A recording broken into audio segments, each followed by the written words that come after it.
Hi, and welcome to Send with Coffee and Boxing Gloves. Today's episode is called Coffee and Chat Issue 1. So, with this podcast, there are topics that obviously will take a lot of time to kind of go through, explain, but also there's going to be these episodes where it's more just a little bit of a chat, little things that have happened, big things have happened, just general chat. So I've got my coffee, as you've heard, I've got my bell. So let's get into this. I'm also calling it issue 1 because I don't want to put like part 1, part 2, part 3. So if someone only sees those part 3, that they don't think, oh, do I have to listen to part 1, 2 and 3? So that's why it's going to be arranged like this. So no kind of agenda, as it were. I have got notes of things that I want to mention, but like I say, these are just sort of smaller ones. So timing wise, we are just back at school from the Easter holidays. Oh, that was tiring. So yeah, so just kind of getting back into the going to school routine.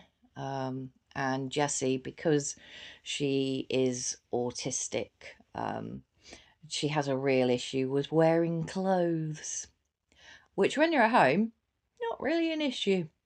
Not so much when you're trying to get ready to go to school. But also quite hilarious when she's outside and literally just nappy trousers dropped. So we're just, going through that. So it's been a tough couple of days, but she'll get back into the routine. Although, to be fair, before you know it, we'll have another half term. So, yeah, just been a tiring couple of weeks. I do want to say thank you to everybody that's listened to the first couple of episodes. Everybody that's messaged and left comments.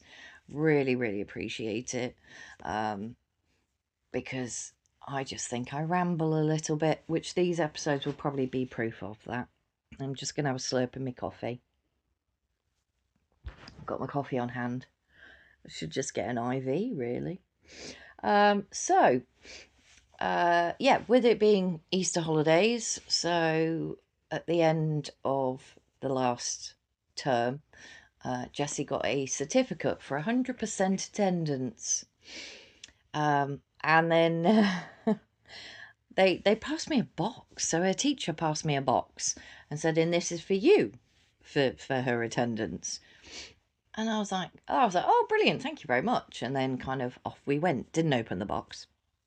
Got home, opened it, and it's a little glass award, and it says Best Attendance Award, and that's for me because of getting her there. But when I was at school, it was funny because I was like, you know why she's got 100% attendance, don't you? Because I'm like, I just want to be rid of her. Like, oh, you got a bit of a cough, you're still going.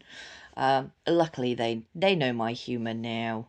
But I thought that was just a really nice touch that not only did Jess get something, but I got something, which is really nice because I didn't expect that.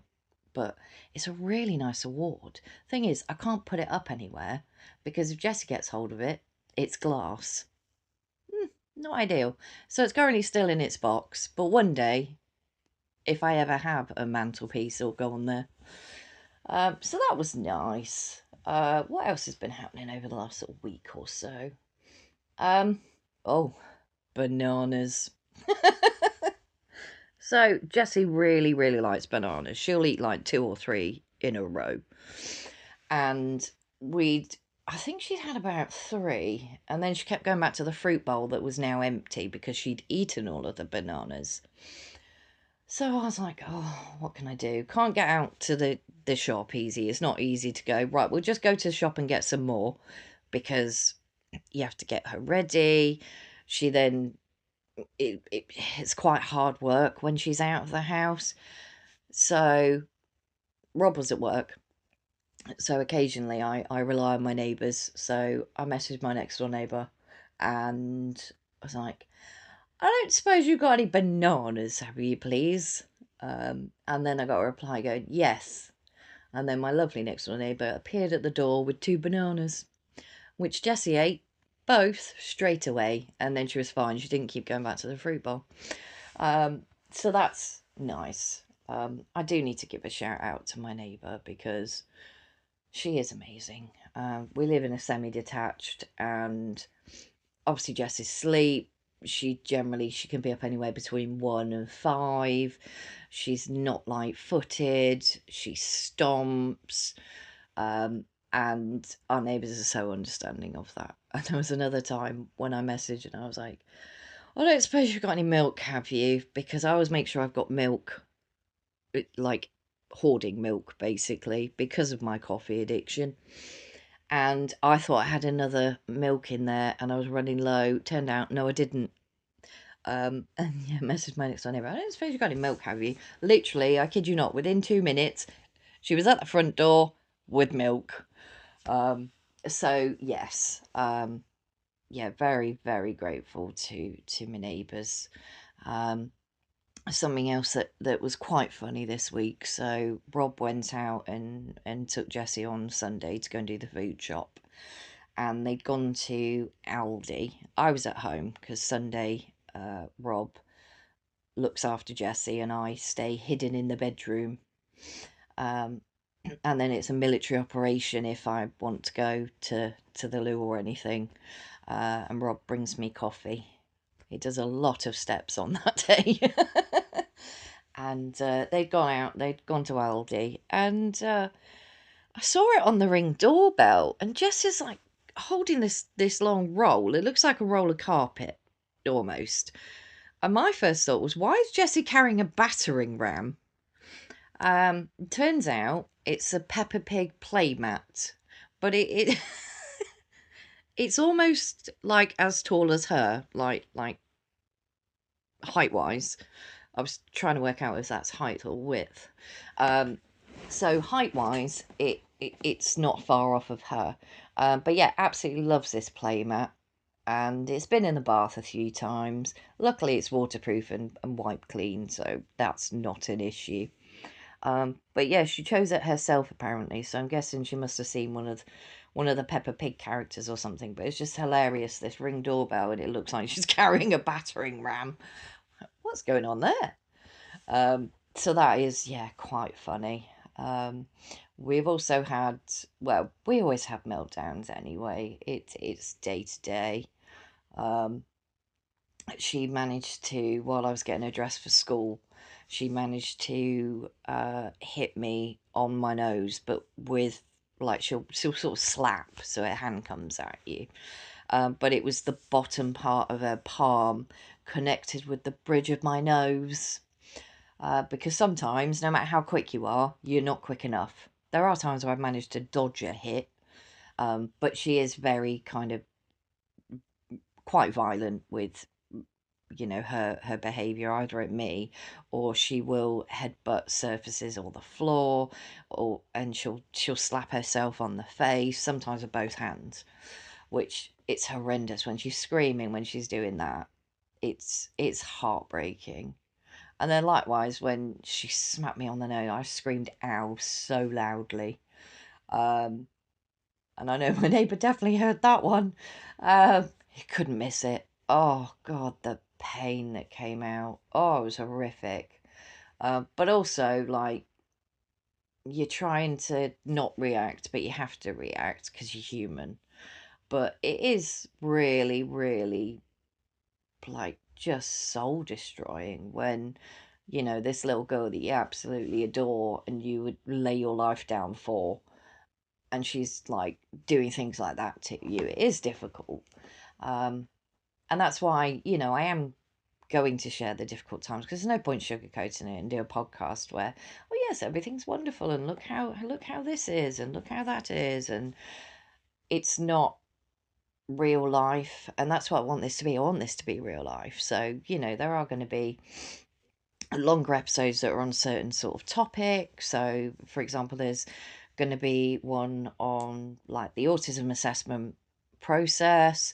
There's going to be one on like DLA and applying for it. There's going to be an EHCP, how to apply for it. And there's going to be, behaviors. There's going to be, we'll talk at length about sleep.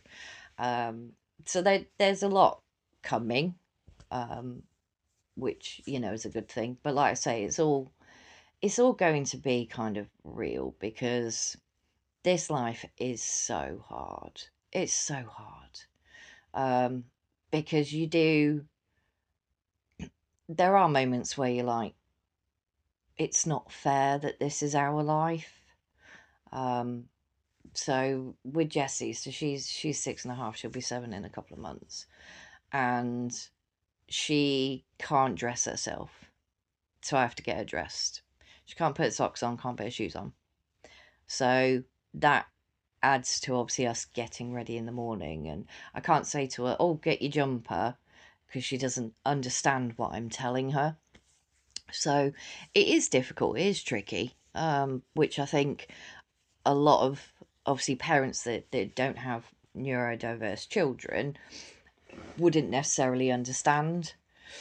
But I hope that if you are in that category, obviously thank you for listening anyway, but also, it's I hope it builds a bit more of an understanding, because I think we need to support, especially, parents that are in this situation, when a lot of the time they are trying to just, keep treading water, which a lot of it is. And it is really hard at times.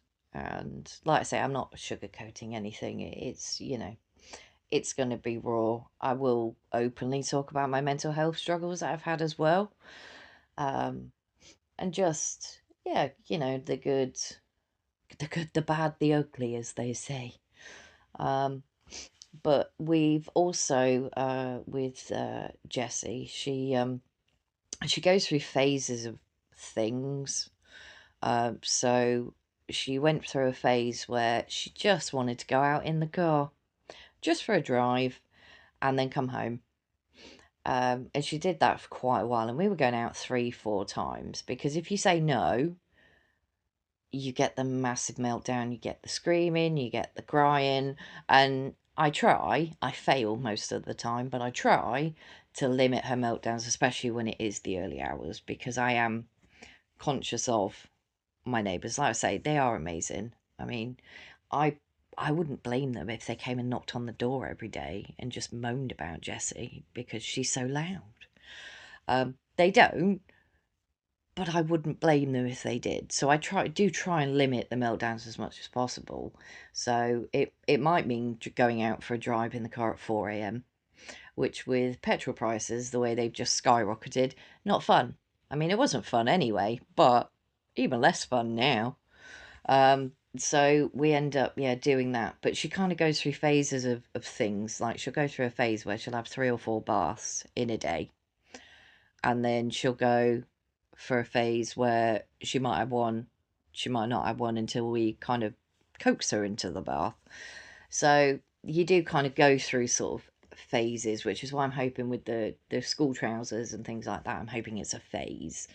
But like the teacher said to me today, because obviously the weather's getting nice, maybe try the little school dresses, try different sort of trousers, because also I had to buy Jessie. So before I say this, actually, Rob is 6'2". I'm 5'2.5", and that half is important because I'm not 5'2", couldn't quite get 5'3". So that half's important to me when I'm that short. So there's literally a foot between Rob and I. And I've always said, I think Jess is going to be taller than me, which for her is going to be much better, because short people, you'll hear me on this, you go to the supermarket and there's something on the top shelf and it's a little bit far back and you can't get it. And you literally, even if I reach as high as I can, I'm not getting it. And then you have to find a tall person. Funny enough, literally did that in Asda the other week because I had to get Jessie some new trainers because she's gone up a size, and it was slim pickings of the size I needed. Now she's now in an 11, and I was there for a good couple of minutes trying to hook it off, and I could just about reach it to touch it, but didn't have enough height to hook it off of the rail in Asda. And I was like, I'm going to need to ask someone. So literally went round the aisle and I said, oh, excuse me, you're tall. Could you help me, please? Just as a random man that was in Asda. He did help. He and I was like, thank you very much. So I've always kind of hoped that Jess is going to be a bit taller than me. And her school trousers, she's very, very slender. But her school trousers are too short, the standard length. So I had to buy trousers in longer length. Clearly, I've never done that before, because sometimes even petite can be a bit long on me. So regular, not a chance. Tall, no, definitely not. So that really made me chuckle that, yeah, I'd had to buy some trousers for her in longer length. So she's definitely going to be taller than me. But then the way I look at it, if she does get taller than me, she can get stuff out of the cupboards for me without me having to use a little step. Which also another funny thing. So we have a treat cupboard, and the bottom shelf is mine because it's easy reach. The middle shelf is coffee, not even kidding, but coffee and sugar and things like that. And the top shelf is Rob's treat part, because obviously he's 6'2". Now, a couple of times, and I'm admitting this now, Rob doesn't know this, so I'm going to know if he's listened to this episode or not, because I'm sure it will come up in conversation. But Rob's treat cupboard, every now and again I get my step stool and then just have a look, see what's up there. Because the other day I think I can't remember what it was I found, and I'm like, I'm having that. Oh, just proper dob myself in there. But also, yeah, so that's our treat cupboard. And then Jessie has her own treat cupboard, which she'll stand in front of, and then she wants to be lifted up onto the worktop to get in her treat cupboard to pick what she wants out of it. And her treat cupboard is always very, very well stocked. Oh, excuse me. It's always, yes, very well stocked, and she gets lots of treaty bits from one of my lovely friends that I meet for coffee.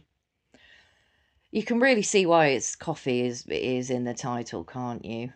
So yes, one of my lovely friends that I meet regularly for coffee, who has been a wonderful support to me through lots of things, will get Jessie the occasional treaty bit, like some chocolates and biscuits, things like that. So Jess's treat cupboard is always much better stocked than mine, to be fair. But she very much likes chocolate now, which she didn't used to. Like, we try and give her bits of chocolate, and she was like, no, I'm not having that. Which I was like, win, I'll eat it then. But no, still a big fan of the chocolate. And yeah, even if I'm sat eating some, I have to kind of shove it in my gob, which apparently that's a parent thing, where you have to either like go and hide somewhere to eat it, or just literally just eat it really quickly, practically inhale it. So I know that's a parent thing. I want to eat this, I don't want to share. So yeah, that's kind of, yeah, the treaty sort of stuff.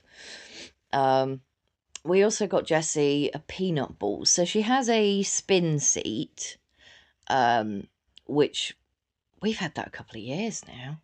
And that was not cheap. That was not. But she apparently really enjoyed the one that they had at school. So we got her a spin seat. And she will go hell for leather on it.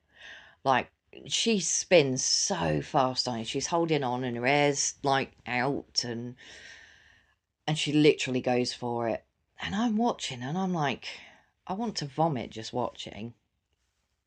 And she'll really go for it, and then she'll start to sort of slow herself down a bit.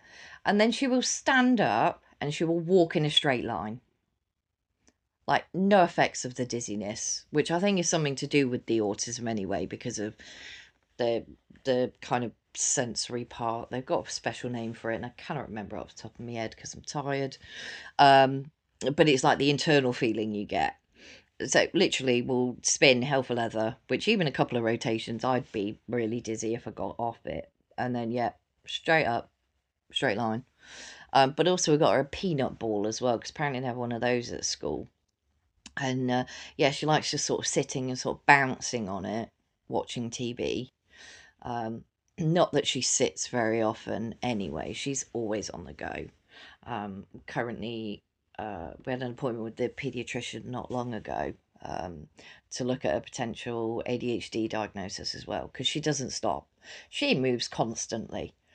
But there are times where, yeah, she will just sit and, yeah, she'll bounce on the peanut ball and spin on the spin seat, and she enjoys doing that.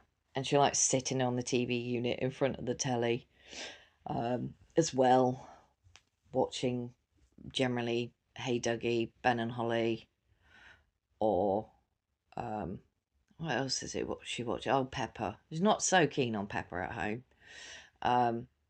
But she is classed as non-verbal or pre-verbal, I think, technically. But she can say things, so like she can count to 1 to 20 and 20 to 1, and she does it out loud. The first time she did 1 to 10, I was like, what? And she was doing it over Easter, and it was like, it sounded like, hi Nori, hi Bear. Definite, different inflection on the voices, so you could tell they were different voices she was doing. And I was like, well, Nori is a character in Dougie, and I'm like, but there's no kind of bear. Is she not saying bear? And it took a little while, and it was only when a Ben and Holly episode came on, and I'm like, she's going, hi Holly, hi Ben. So she's going, hi Holly, hi Ben. And I was like, oh my God. Like, it's funny the things that she comes out with. And also, she kept picking up the washing up sponge, because she doesn't like to see things. Sometimes things just need to not exist in Jess's world. And she picked up the washing up sponge, and I kept going, put it back.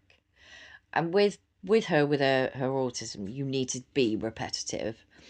So a lot of the time, if you want her to do something, you have to say it like about 8 to 10 times, and that's not an exaggeration. So she kept coming at me with this, and I kept going, put it back, put it back. And she gets sort of more and more annoyed as time goes on, but you just keep your voice level, put it back. And she, it was so funny because I went, put it back. She ran into the living room, ran back in the kitchen and went, put it back, which was hilarious. But of course, I'm not supposed to laugh in that moment. So she does repeat things, but there's no kind of context. You can't kind of have a conversation with her. A lot of the time it is kind of babble as well. But then another thing that happened was she was watching something on telly, and I sit in our kitchen, but it's a very small house, and I'm really not that far away where I sit in the kitchen. I'm basically at the kitchen door, and the living room door, if I had longer arms, I could touch. Not that it's closed, but that's kind of how close it is. And I normally kind of pay attention to what she's listening to. I always hear what she's up to, not necessarily what the telly is.